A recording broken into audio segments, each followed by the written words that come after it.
భారత్ పాక్ మధ్య ఉద్రిక్త పరిస్థితుల కారణంగా మూతపడ్డ విమానాశ్రయాలు తెరుచుకుంటున్నాయి. వాయువ్య భారత్ అలాగే ఉత్తర భారతదేశంలోని 32 విమానాశ్రయాలను తెరిచేందుకు ప్రభుత్వం అనుమతించింది. ఈ మేరకు ఎయిర్పోర్ట్స్ అథారిటీ ఏఏఐ ఆదేశాలు జారీ చేసింది. వాస్తవానికి ఈ నెల 15వ తారీఖు వరకు విమానాశ్రయాలను మూసివేయాలని ప్రభుత్వం నిర్ణయించింది. కానీ ఇప్పుడు ముప్పు తొలగిపోయిందని భావించిన ప్రభుత్వం నిర్దేశించిన తేదీకి ముందే విమానాశ్రయాలను తెరుస్తూ నిర్ణయం తీసుకుంది. అయితే ప్రయాణికులు ఆయా ఎయిర్లైన్స్లను సంప్రదించి తమ ప్రయాణాలకు సంబంధించిన వివరాలు తెలుసుకోవాలని సూచించింది. Airports authority of India Srinagar, Chandigarh, Amritsar తదితర ప్రాంతాల్లోని విమానాశ్రయాల్లో కార్యకలాపాలు ప్రారంభమయ్యాయి.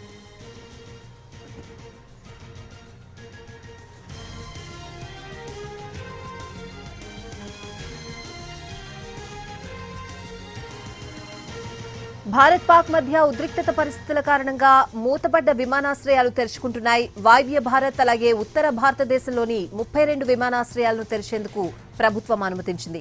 ఈ మేరకు ఎయిర్పోర్ట్స్ అథారిటీ ఏఏఐ ఆదేశాలు జారీ చేసింది.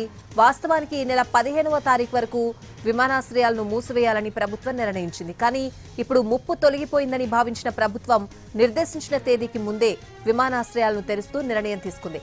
అయితే ప్రయాణికులు ఆయా ఎయిర్లైన్స్లను సంప్రదించి తమ ప్రయాణాలకు సంబంధించిన వివరాలు తెలుసుకోవాలని సూచించింది. Airports authority of India Srinagar, Chandigarh, Amritsar తదితర ప్రాంతాల్లోని విమానాశ్రయాల్లో కార్యకలాపాలు ప్రారంభమయ్యాయి.